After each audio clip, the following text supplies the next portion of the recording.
बच्चों, आप सबका स्वागत है एसएस ट्यूटोरियल में। आज हम लोग पिछले साल जो नीट में क्वेश्चन आए थे उनके बारे में स्टडी करेंगे और उन्हें सॉल्व करने की कोशिश करेंगे।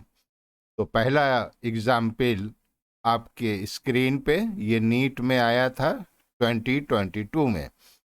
कह रहा है the peak voltage of AC source is equal to the value of voltage supplied to the circuit, the RMS value of the AC source, root 2 times the RMS value of AC source, 1 upon root 2 times the RMS value of AC source। चार option आपके पास हैं और आपको बताना है कि peak voltage जो है AC सोर्स में किसके इक्वल होता है।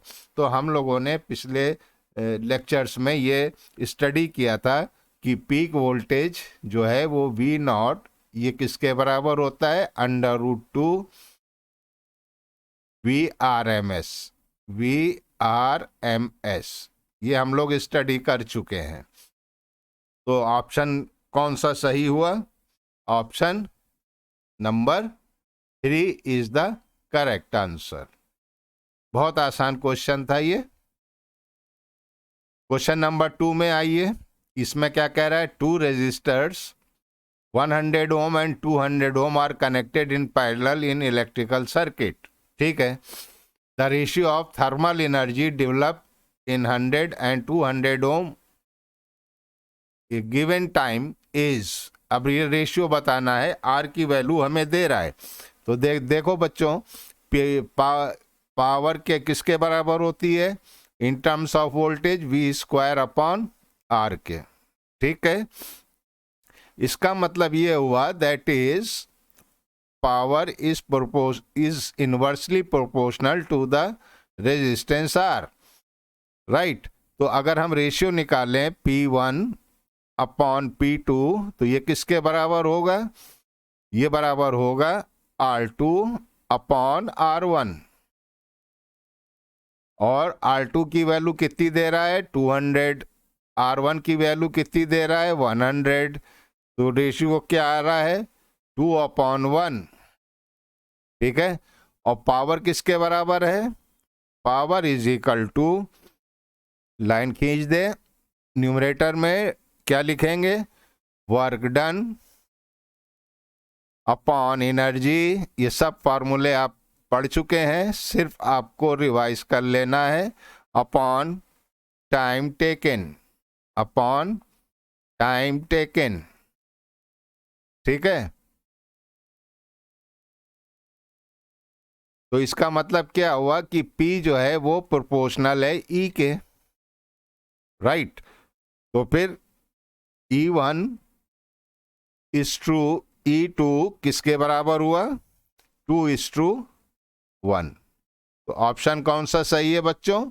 Option number 2 is correct answer. Example number 3।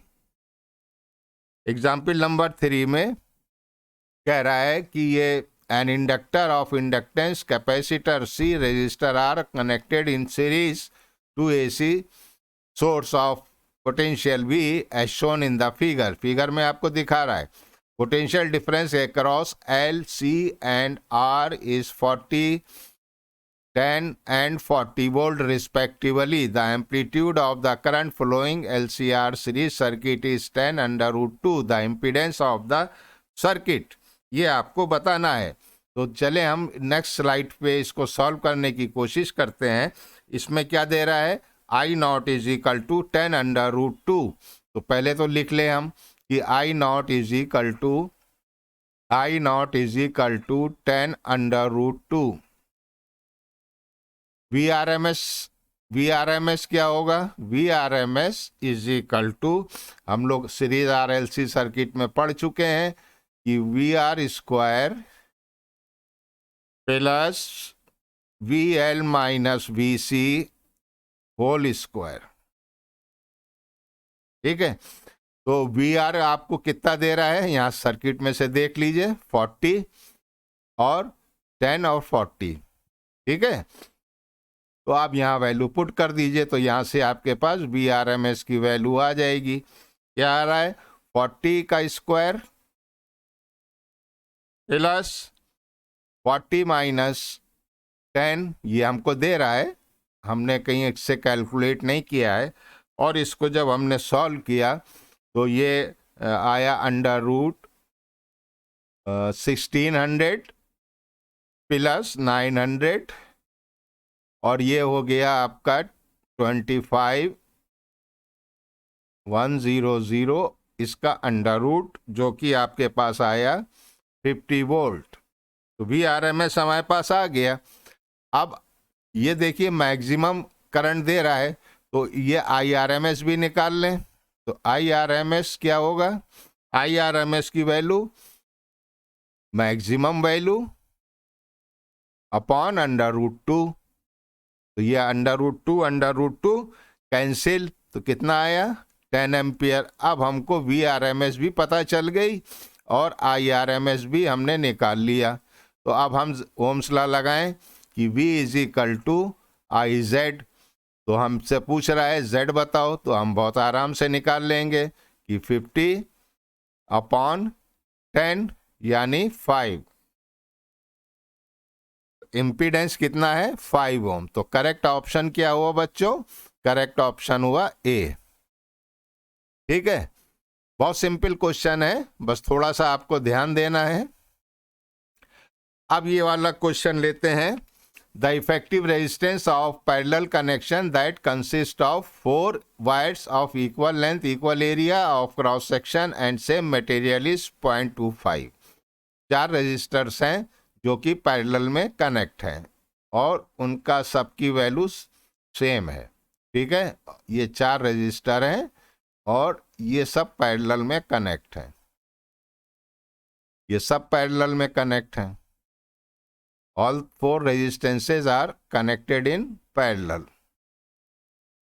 और सबकी वैल्यू क्या है? R है। सबकी लेंथ भी और क्रॉस सेक्शनल एरिया भी सब बराबर है। और ये हमको दे रहा है R इक्वलेंट जो है वो दे रहा है किसके बराबर?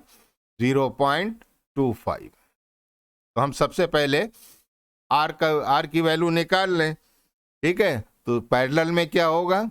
1 upon R equivalent is equal to 1 upon पहला रेजिस्टेंस प्लस 1 अपॉन दूसरा रेजिस्टेंस प्लस 1 अपॉन तीसरा रेजिस्टेंस प्लस 1 अपॉन चौथा रेजिस्टेंस। ये सारे रेजिस्टेंसेज आपस में बराबर हैं, तो 1 upon R plus 1 upon R plus 1 upon R plus 1 upon R। तो ये आप बच्चों क्या आ गया? 4 अपॉन R। ठीक है, 1 अपॉन R इक्वलेंट। अब R इक्वलेंट किसके बराबर हुआ?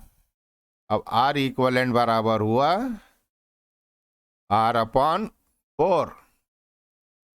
तो यहां से आप R की वैल्यू निकाल लीजिए। R क्या होगा? R equivalent into 4। तो R इक्वलेंट कितना दे रहा है? 0.25 इंटू 4। तो ये वैल्यू कितनी आ गई? 1। अब वो कह रहा है चारों रेजिस्टेंस सीरीज में कनेक्ट कर दें। तो जब चारों रेजिस्टेंस आप सीरीज में कनेक्ट करेंगे तो अब तब क्या होगा? मान लीजिए ये R डैश इक्वलेंट, तो ये चारों रेजिस्टेंस सीरीज में कनेक्ट कर दिए आपने, तो सीरीज में तो कोई प्रॉब्लम नहीं, दैट इज द 4 ओम। तो करेक्ट आंसर बच्चों क्या हो गया? 4 ओम। ठीक है, इस तरह से आप इसको सॉल्व कर सकते हैं। चलिए अगला क्वेश्चन करते हैं, क्वेश्चन नंबर 5। इसमें क्या कह रहा है? The effective resistance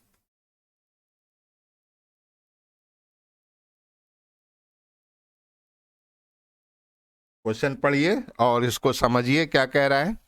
the effective resistance of parallel connection that consist of 4 wire of equal length. ये शायद रिपीट हो गया मेरे ख्याल से, यस। तो इसको स्किप करते हैं, क्वेश्चन नंबर 6 में आते हैं। A capacitor C is connected across an AC source of voltage V given by V is equal to V naught sin omega t. The displacement current between the plate of the capacitor would be given by। तो ठीक है, कोई दिक्कत की बात नहीं है। 2 minute के अंदर, 2 मिनट से कम में ये सॉल्व हो जाएगा। तो देखिए क्या दे रहा है, V is equal to V naught sine omega t, ये दे रहा है। और डिस्प्लेसमेंट करंट क्या होता है कैपेसिटर में, डिस्प्लेसमेंट करंट जल्दी से बताओ बच्चों, जब तक हम लिखें फार्मूला आपको अपनी कॉपी में लिख लेना है। Displacement current, displacement current between the plate, that is ID is equal to C dV over dt। बस हो गया काम आपका। तो C ऐसे ही रखिए, d अपॉन dt आप किसका करेंगे, V naught sine omega T, ठीक। तो V नॉट C तो ऐसे ही हो गया, साइन ओमेगा टी का क्या होगा, कॉस ओमेगा टी, और ओमेगा टी का डिफरेंशिएशन ओमेगा, तो ये हो गया कॉस ओमेगा टी। तो बच्चों कौन सा ऑप्शन सही है, चारों में से कौन सा ऑप्शन मैच कर रहा है, बी, ठीक है। Simple, very simple. Next question, a series RLC circuit या LCR circuit containing 5 inductor, 80 microfarad capacitor, 40 ohm resistor is connected to 30 volt variable frequencies of the source at which power transfer to the circuit is half the power at resonant angular frequency are likely to be। ठीक है भाई, निकाल लेंगे, कोई मुश्किल काम नहीं है। तो हमें पता है कि एंगुलर फ्रीक्वेंसी 1/√LC हम लोग पढ़ चुके हैं। हमने फौरन 1/√L की वैल्यू रखी 5 हेनरी है, और C की वैल्यू रखी 80 × 10⁻⁻⁶। और बच्चों इसको जब आप सॉल्व करेंगे तो आपके पास वैल्यू आएगी 50 रेडियन पर सेकेंड, ठीक। अब क्वेश्चन के हिसाब से वो क्या कह रहा है, एज पर क्वेश्चन क्या कह रहा है कि half power frequencies are given. अब हाफ पावर फ्रीक्वेंसी का फार्मूला क्या है, omega is equal to omega naught plus minus R upon 2L। ये सब हम लोग पिछली टॉपिक में पढ़ चुके हैं। तो मान लीजिए लोअर फ्रीक्वेंसी निकालना है, तो ओमेगा नॉट कितनी आई 50 माइनस 40, R 40 है, अपॉन 2 इंटू L आपको कितना दे रहा है 5, ये 5। तो 50 में से ये चीज सब्सट्रैक्ट कर दीजिए, यानी 4 सब्सट्रैक्ट कर दीजिए, तो आपका आंसर क्या आने वाला है 46 रेडियन पर सेकेंड, 46 रेडियन पर सेकेंड। अब दूसरी निकाल लें high frequency, high power point पे, यानी 50 प्लस 40 अपॉन 2 × 5, तो ये कितनी हुई 54 रेडियंस पर सेकेंड। तो कौन सा ऑप्शन सही है, जल्दी बताइए। Option B is correct answer. चलिए जल्दी से अगला question, question number 8। A capacitor 40 microfarad is connected to 100 volt 50 hertz supply. The RMS value of the current on the circuit is nearly। अरे ये तो बहुत आसान है भाई, तो ये तो बहुत ही सिंपल है। हमको पता है, क्या पता है कि ओम्स लॉ क्या कह रहा है, V is equal to IXC, ठीक है, प्योरली कैपेसिटी। तो पहले हम XC की वैल्यू निकालें, तो XC क्या है 1/2πFC। अब ये सारी वैल्यूज आपने पुट कर दी, तो ये हो गया 2π, फ्रीक्वेंसी दे रहा है 50 हर्ट्ज, और कैपेसिटर की वैल्यू दे रहा है 40 माइक्रोफैरेड। इसको चेंज किया तो ये आया, और XC की वैल्यू जब आपने सॉल्व की तो हमारा आंसर तो वही ये आ रहा था। आपका आंसर क्या आएगा आप चेक कर लीजिएगा, बस यहाँ से आप I की वैल्यू निकालिए। तो I की वैल्यू क्या आएगी बच्चों, I की वैल्यू आएगी V अपॉन XC। तो V कितना दे रहा है 200, XC कितना दे रहा है, निकाला आपने 79.57, दैट इज 2.2 5 एम्पियर। कौन सा ऑप्शन सही है? Option number B